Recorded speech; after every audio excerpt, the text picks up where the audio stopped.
Bonjour à tous, j'espère que vous allez bien. On est reparti pour toute une semaine d'analyse des crypto-monnaies. Comme d'habitude, du lundi au jeudi, on va décrypter le marché avec une analyse des principales crypto-monnaies. Et aujourd'hui, on commence par le BTC, l'Ethereum, le VET, le Link, le DOT, l'ADA, le BNB et le XRP. Bref, comme tous les lundis. Et pour commencer, regardons ce qui se passe sur le marché des cryptos avec un BTC qui est à la baisse, tout comme les autres crypto-monnaies.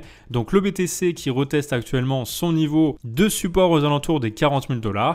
Il est à moins 3,59%. On a une baisse également de l'Ethereum sur son prochain niveau de support à 3 000 $. Il nous fait un moins 6,3%. Et puis on a des baisses un peu plus importantes, cette fois au-dessus des moins 7 pour le Solana, le Polkadot et le Cardano. Bref, on va regarder tout de suite ce qui se passe. Allez, c'est parti. Alors tout d'abord, attention parce que le BTC, il a réintégré son pattern qui était un triangle qu'on surveillait depuis plusieurs semaines. Finalement, donc suite à la cassure, on avait déclenché les 55 800 $. Mais comme on a réintégré le pattern et qu'on est reparti sous cette résistance ici, vous avez vu qu'on a été rejeté plusieurs fois par le passé. Je pensais que ça allait faire support et finalement le prix non, il est repassé en dessous, il a recassé même la Kijun. Donc pour moi, réintégration de triangle, cassure de Kijun à la baisse, c'est quand même assez baissier pour le court terme. Donc j'ai décidé de relier les points les plus hauts du marché entre eux de cette façon, en prenant en compte tout simplement du rejet ici qu'on a eu. Alors à court terme, attention parce qu'ici on a un twist du nuage qui peut donc signifier une cassure à la baisse de ce pattern qui est un canal ascendant. En théorie, on a plus de chances de casser les canaux haussiers par le bas. Donc bien sûr, on va surveiller tout ça dans les prochains jours. Il faut absolument rebondir, ne pas casser ce nuage et puis bien sûr ce niveau de support à la baisse. Si on casse les 40 000 $ à la baisse, tout d'abord on irait chercher très probablement les 37 000 $ qui correspond à un niveau de support par le passé. Ici on a rebondi plusieurs fois. Et puis notre objectif malheureusement il sera aux alentours des 33 700 $. Ce niveau de support que j'ai caractérisé en bleu également suite au rebond par le passé plusieurs fois avec ces mèches de bougies. Donc en gros les prochains jours vont être déterminants parce qu'on a cassé la Kijun à la baisse et que on risque de casser maintenant le niveau de support ici des 40 000 $ à la baisse également. Donc il faut absolument rebondir et repartir, casser ce niveau de résistance à 44 500 $. Tant qu'on ne casse pas les 44 500 $, pour moi ça devient risqué étant donné qu'on est sur un niveau de résistance important. Maintenant, s'il fallait se rassurer un peu, je dirais qu'on fait toujours des plus bas de plus en plus haut et puis des plus hauts de plus en plus haut. Donc dans l'immédiat, pas de quoi parler de tendance baissière qui s'est réinstallée, mais il va falloir absolument casser maintenant ce pattern à la hausse, rebondir ici pour aller casser tout ça, pour espérer repartir en direction du niveau des 58 000 $. Pour l'instant, forcément, moi je vois ici un rejet du prix par la Kijun et puis par le haut du pattern, donc des risques quand même d'aller casser, à surveiller en tout cas tant qu'on ne casse pas en confirmation, on a toujours un espoir de repartir. L'Ethereum, alors c'est peut-être finalement la crypto sur laquelle en ce moment il va falloir le plus tenir son attention, étant donné que pour rappel, la dominance du BTC elle est seulement à 40,76%, donc en dessous des 50%, et on voit de façon générale d'ailleurs que les crypto-monnaies altcoins sont un peu plus volatiles que le BTC. Donc ça veut dire que c'est elles qui font le plus de mouvements, que ce soit haussier ou baissier. Tant qu'on est toujours au-dessus de tout ça, on reste en tendance haussière avec une consolidation au-dessus de ce triangle que j'ai d'ailleurs réajusté, tout simplement pour reprendre en compte les points hauts de ce triangle et les points bas de ce triangle encore de bougies. Donc ici on avait cassé le triangle à la hausse, ce qui avait déclenché un objectif au-dessus des 4 000 $. Et puis j'avais dit que comme on cassait ce triangle à la hausse, on irait très probablement aller chercher ensuite l'objectif de cassure du range, ici en prenant la hauteur reportée à l'endroit de cassure, qui nous donnerait un niveau aux alentours des 4 571 $. Donc pour moi, ces objectifs-là sont toujours actifs tant que le prix ne réintègre pas le pattern et qu'il ne repasse pas surtout en dessous du nuage ici, aux alentours des 2700 $. Parce que s'il repasse en dessous du nuage, il fera office de résistance, il entraînera le prix vers une cassure du triangle en jaune. Et là, attention, parce qu'on cassera certainement le range en direction d'un nouveau plus bas. Donc voilà, le scénario, c'est de toujours surveiller cette hausse, parce que tant que le prix ne réintègre pas le triangle, on est toujours en hausse, avec un pullback ici qui peut permettre au prix de rebondir et de repartir. Ce qui permettrait également aux autres altcoins et peut-être même au BTC de faire de même. Par contre, si on casse tout ça à la baisse, je vais quand même calculer l'objectif. Donc je prends la hauteur du range que je reporte ici et ça nous donne un niveau aux alentours des 1700 $ environ, donc un nouveau plus bas par rapport à celui-ci. ce qui continuerait en fait tout simplement la baisse qu'on a eue depuis plusieurs mois. Alors bien sûr c'est à éviter, donc on espère vraiment un rebond sur le haut du triangle pour aller recasser le range par le haut. Ce qui peut arriver, hein, c'est quand même assez fréquent qu'on casse un range, qu'on réintègre, qu'on reteste le milieu du range, donc là aux alentours des 3000 $, avant de repartir vers le haut. Le VET, alors tout d'abord on avait cassé ce petit triangle à la hausse en direction d'un objectif aux alentours des 0,8791 et on voit qu'on a été rejeté précisément sur ce niveau de prix, donc c'est très chirurgical. Et maintenant, on voit que le prix est en train de repartir en direction de son support aux alentours des 0,5457 qui correspond d'ailleurs à ce plat SSB. Donc au haut du nuage, il va falloir absolument le tenir en support, permettre au prix de repartir parce que si on casse le nuage à la baisse, encore une fois, il fera office de résistance, il entraînera le prix vers un nouveau plus bas et on cassera du coup cette dynamique haussière qui s'est installée avec des plus bas de plus en plus haut et des plus hauts de plus en plus haut. Donc dans tous les cas, eh bien, comme je l'ai déjà dit par le passé, tant qu'on ne casse pas le niveau des 0,09 $, ça reste encore baissier par rapport à ces points ici par le passé qui étaient des plus hauts de plus en plus bas. Donc bien attendre la cassure par le haut pour redéclencher une hausse en direction des 0,20. Pour l'instant, tant que c'est pas fait, eh bien c'est pas gagné, on peut toujours repartir en direction d'un nouveau plus bas. En tout cas, ce qu'on peut faire, c'est que maintenant on peut supprimer ce triangle et son objectif parce que ça a été atteint. Et on peut potentiellement tracer un nouveau pattern. Donc pour cela, encore une fois, on prend les points les plus hauts du marché à l'intérieur du grand pattern.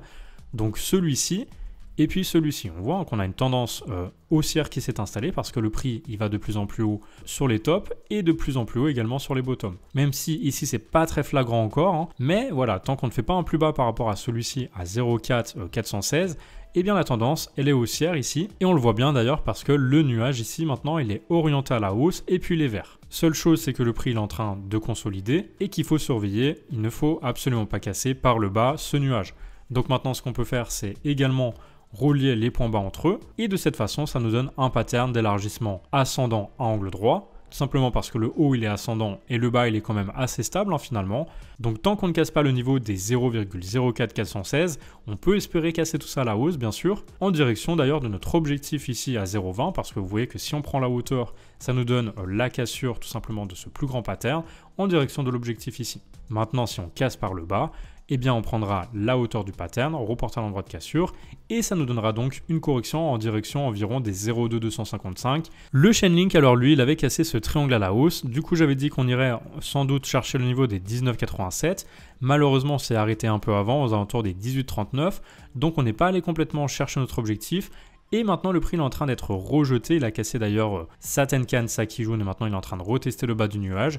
Il faut du coup absolument tenir ce nuage en support parce que si on revient en dessous des 12,54 qui correspond à ses précédents plus bas par le passé, eh bien on invalidera à la hausse qu'on a réinstallé depuis quelques semaines étant donné que pour l'instant on a des plus bas de plus en plus haut, même si ici c'est pas très flagrant. Mais voilà, c'est toujours de plus en plus haut. Par rapport à ici, c'était de plus en plus bas. Et vous voyez que maintenant, on a un plus bas ici qui était plus bas que celui-ci. Et donc, en théorie, tant qu'on ne repasse pas en dessous de ce niveau-là, eh bien, on aura ici un plus bas qui permettra de rebondir et d'aller chercher un nouveau plus haut. On voit qu'ici également, on était plus bas par rapport à celui-ci. Donc, on a un nouveau plus haut.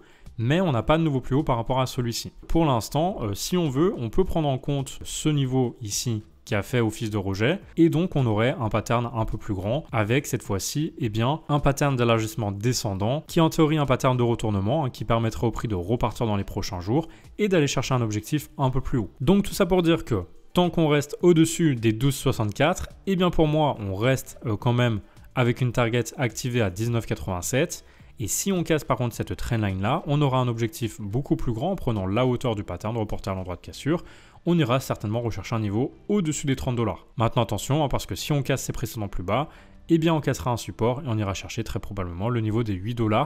Bien sûr, j'ajusterai tout ça en temps voulu. Pour l'instant, on surveille le rebond ici ou non sur le nuage. Le Polkadot, lui, il avait cassé ce triangle par le haut et on avait donc identifié un niveau de profit aux alentours des 22,80 qui correspondait tout simplement au haut du range ici en bleu. Et on voit qu'ensuite, eh bien, le prix a été rejeté, il avait cassé et finalement il a réintégré. Donc pour l'instant, cet objectif-là, eh bien, il n'est pas valide tant qu'on ne casse pas en confirmation une nouvelle fois ce range. Et là, du coup, attention, parce que maintenant, le prix est en train de retester le bas du nuage également. Et du coup, il faut absolument tenir cette dynamique haussière qui s'est installée. Ici, on a un plus bas qui est de plus en plus haut. Et donc, en théorie, tant qu'on ne casse pas ça, eh bien, on pourrait continuer à augmenter, à repartir vers le haut. Donc, on peut relier les points les plus hauts du marché entre eux. Et on voit qu'on est en train, justement, eh bien, de tester le bas du pattern. Vous voyez, si je relie les points les plus hauts du marché, maintenant, en prenant en compte du précédent plus haut ici, qui a fait office de résistance, et bien ça nous donne un triangle un peu plus grand. Et maintenant attention, parce que si on casse le triangle par le bas, on ira chercher du coup un objectif baissier. On peut le calculer en prenant la hauteur du triangle de cette façon, reporter à l'endroit de cassure, donc comme ceci, et ça nous donnerait donc une cassure du range par le bas, et du coup un objectif aux alentours des 13,92. Dans le cas inverse, par contre, si on casse le triangle par le haut, cette fois on déclenchera vraiment notre dynamique haussière, et du coup en direction des 31,50 $ environ. Voilà, on peut un peu ajuster notre objectif. Je vais d'ailleurs tracer également notre objectif si jamais on casse par le bas. Et puis comme ça, on pourra voir la semaine prochaine où est-ce qu'on est. Donc bien surveiller ici la potentielle cassure par le bas de ce pattern. Mais tant que ça tient en confirmation, on peut toujours espérer repartir en direction d'une cassure vers le haut. Le Cardano, alors on a deux patterns ici. Le premier, c'est un pattern d'élargissement descendant à angle droit. Donc c'est le grand pattern en jaune. En théorie, c'est un pattern de retournement. Donc plus de chances de casser par le haut à un moment donné. Maintenant, est-ce que ça va se faire dans les prochains jours ou dans les prochaines semaines? Ça, on n'en sait rien. Il va falloir attendre tout simplement la cassure dans un sens ou dans l'autre. Et du coup, à plus court terme, on avait ce petit pattern d'élargissement descendant qui avait été cassé à la hausse. J'avais dit qu'on irait très probablement chercher le niveau des 1,02 et que suite à la cassure par le haut de ce niveau et la réintégration du nuage, on aurait de très fortes chances d'aller chercher le haut du pattern. Et bien c'est ce qu'on a fait ici, on allait chercher le haut du pattern et vous voyez comme c'est chirurgical, on n'a pas cassé cette résistance et du coup on allait chercher le milieu du range qui correspond d'ailleurs à ce niveau de support. Donc maintenant la question qui se pose, c'est est-ce qu'on va parvenir à préserver une épaule ici pour faire un épaule, tête et épaule et repartir vers le haut, casser ce niveau ici de résistance aux alentours des 1,25, ou est-ce qu'on va casser le nuage à la baisse en direction du prochain support ici à 0,78. Bien attendre de voir si on casse ou pas le nuage. Si on casse le nuage à la baisse, moi je verrais plutôt du coup un retour sur le bas du pattern ici à 0,63, et là attention parce que si on casse par le bas, on déclenchera une nouvelle target baissière en direction d'un objectif encore plus bas. Donc bien attendre de voir si le prix parvient à repartir au-dessus des nuages et s'il casse ce niveau des 1,22. Le BNB, alors on voit qu'on est très loin d'avoir touché l'objectif de cassure de ce triangle en jaune. Il se trouvait aux alentours des 541 $. C'était d'ailleurs une double target parce qu'on avait cassé le triangle qui donnait un objectif sur ce niveau-là, ainsi que le range qui donnait ce même objectif. Donc j'avais dit qu'il y avait 2 fois plus de chances d'aller toucher ce niveau de prix. Maintenant, il se trouve qu'on a été rejeté sur le haut du range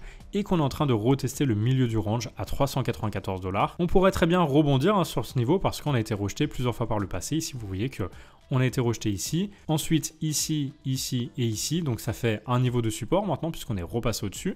Donc j'aurais très bien le prix rebondir sur le nuage ici, tester en fait de passer par le twist, mais finalement rebondir et repartir à la hausse pour préserver la tendance haussière ici. On voit que si on relie en fait tout simplement les points les plus bas du marché depuis quelques semaines, que tant qu'on ne repasse pas en dessous du nuage et donc en dessous des 369, on peut toujours espérer rebondir et repartir, préserver cette nouvelle tendance haussière avec des plus bas de plus en plus haut et des plus hauts de plus en plus haut, et ce qui nous donnerait donc un rebond, une cassure vers le haut en direction des 541. Maintenant, si on casse par le bas cette trendline ici à 369, et bien attention, je prendrai la hauteur tout simplement entre ce point haut et celui-là, que je reporterai à l'endroit de cassure.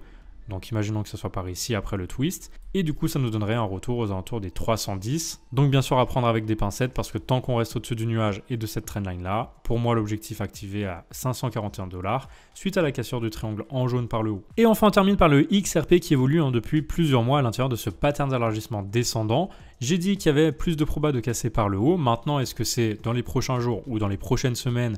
C'est difficile de le savoir. Tout ce que je vois ici, c'est qu'on a cassé un petit triangle par le bas, ce qui donne du coup un objectif baissier aux alentours des 0,60. Donc pour moi, on devrait aller chercher les 0,60 dans les prochains jours, qui correspond d'ailleurs à ce niveau de support. Ensuite, il faudra impérativement rebondir et casser une nouvelle fois le nuage ainsi que cette trendline et celle-ci à la hausse. Tant qu'on ne casse pas en vrai cette trendline ici aux alentours des 0,96, moi personnellement, je vois des risques encore d'aller plus bas, notamment en bas ici sur le bas du pattern, aux alentours des 0,36. Donc bien attendre la cassure de cette trendline, ça sera la plus importante finalement.